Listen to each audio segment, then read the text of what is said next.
여러분 안녕하세요. 푼돈헌터입니다. 오늘은 청약통장 이야기를 해보려고 해요. 옛날에는 청약저축, 청약부금, 청약예금 이렇게 불리기도 했는데 지금은 주택청약종합저축이라는 이름으로 그 기능이 통일되었어요. 앞서 말씀드린 청약저축, 부금, 예금은 이미 가입 자체가 안 되기 때문에 그냥 편안하게 청약통장이라고 말씀드릴게요. 물건을 사는 방법은 크게 두 가지가 있죠. 스타필드에 가서 나에게 필요한 물건을 사는 방법이 있고요. 당근마켓에서 나에게 필요한 물건을 사는 방법이 있을 거예요. 스타필드에서 물건을 사는 걸 새 상품을 산다라고 이야기하고, 당근마켓에서 물건을 사는 걸 중고 상품을 산다고 이야기하죠. 집도 마찬가지예요. 새로 만들어진 집을 사거나 아니면 이미 만들어져 있는 집을 사거나 이 두 가지 중에 선택을 하나 해야겠죠. 일반적으로는 두 가지를 놓고 비교한다면 새로 만들어진 집에 들어가고 싶다는 게 사람의 심리가 아닐까 싶은데요. 이럴 때 필요한 게 바로 청약통장입니다. 우리나라에서는 정말 필요한 사람이 대표적으로 무주택자겠죠. 새 아파트를 살 수 있도록 하기 위해 청약통장이라는 제도를 만들어 운영하고 있어요. 다른 나라에서는 찾아보기 어려운 제도죠. 외국인들에게 청약통장이라는 제도를 설명하는 일은 참 어렵다고 해요. 아무튼 청약통장은 워낙 집값이 비싸기 때문에 집값을 잡고 무주택인 사람이 새 아파트를 사려고 할 때 혜택을 주기 위해 만든 제도라고 할 수 있어요.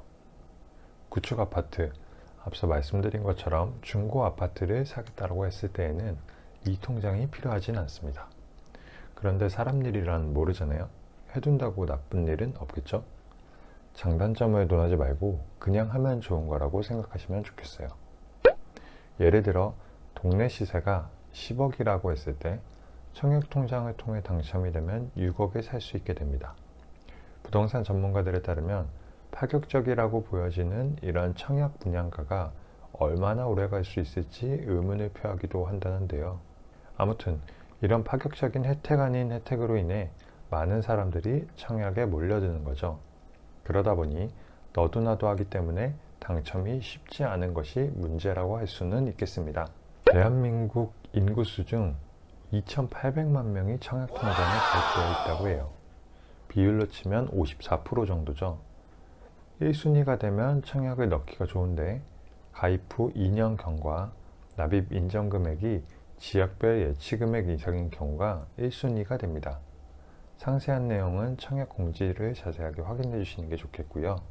한국부동산원의 자료에 따르면 청약통장 가입자 2,800만 명 중 1,500만 명 정도가 1순위 자격을 갖춘 것으로 나온다고 해요. 어마어마하죠? 자, 그럼 아파트는 크게 우리 두 가지로 나눌 수 있겠습니다. 첫 번째는 국민주택, 두 번째는 민영주택입니다. 국민주택은 LH나 SH 같은 공공에서 공급하는 아파트를 말하고요. 민영은 공공을 제외한 나머지 주택, 롯데캐슬, 자이, 힐스테이트 이런 걸 말하는 거예요. 국민주택은 위에서 말한 요건을 갖추면 1순위가 된 사람 중에 추첨을 합니다.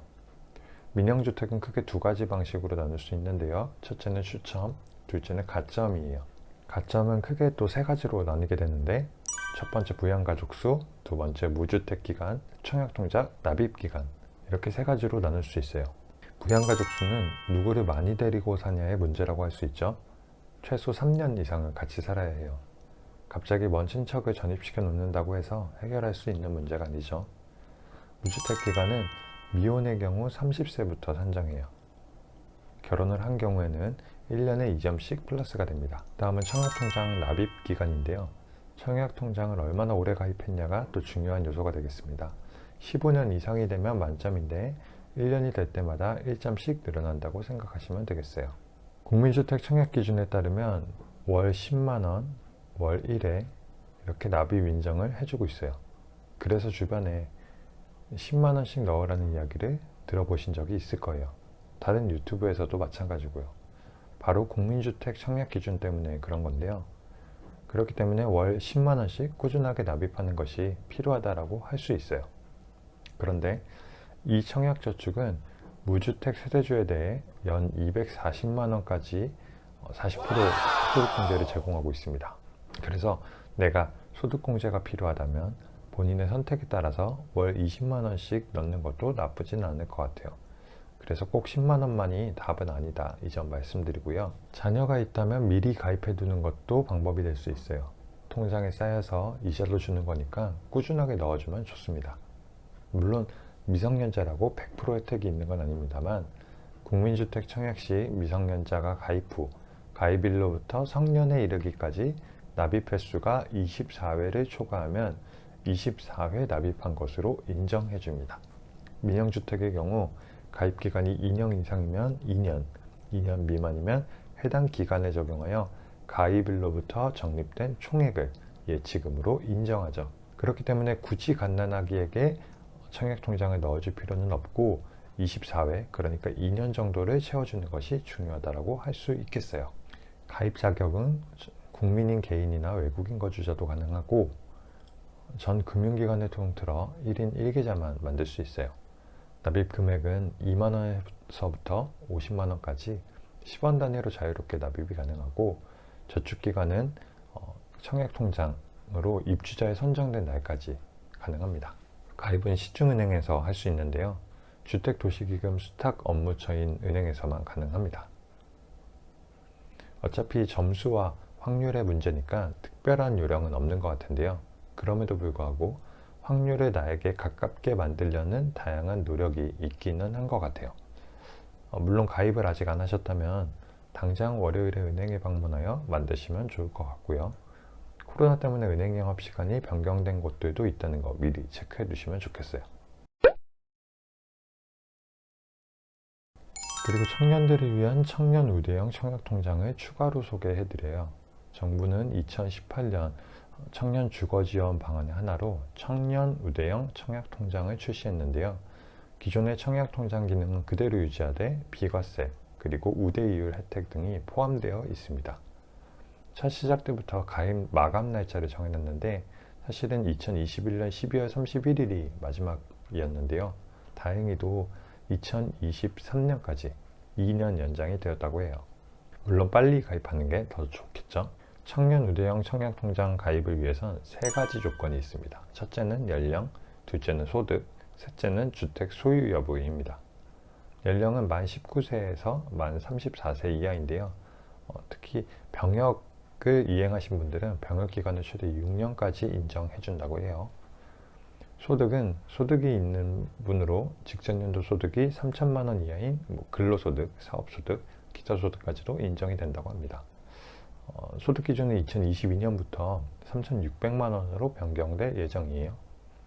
소득 기준을 정하고 있기 때문에 소득이 없는 학생이면 가입이 어렵고 아르바이트 소득이라든지 이런 것들이 있으면 좋을 것 같아요.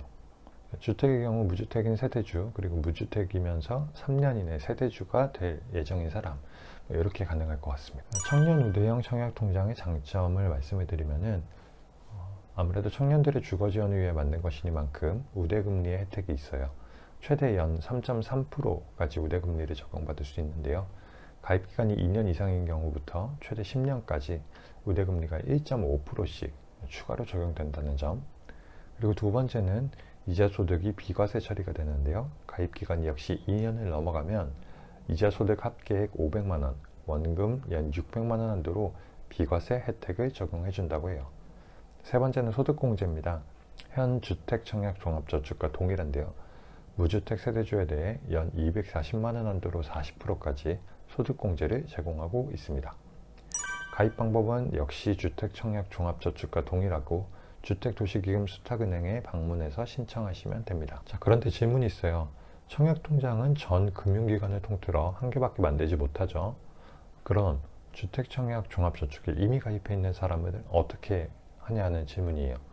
그래서 이미 청약에 가입했더라도 해지 없이 승계 전환할 수 있도록 만들어 놨습니다.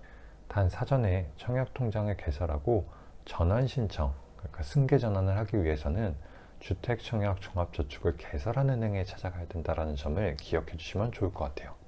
가입하기 위해서 몇 가지 서류를 챙겨가야 되는데요. 소득확인 증명서, 주민등록 등본, 신분증, 기존 통장, 병역인정 필요시에는 병적증명서가 필요해요. 모든 서류는 인터넷 홈택스 정부24에서 출력할 수 있고 주민센터에 방문해도 발급이 가능해요. 자, 오늘은 이렇게 주택청약종합저축과 청년우대형 청약통장 이 두 가지를 소개해드렸어요.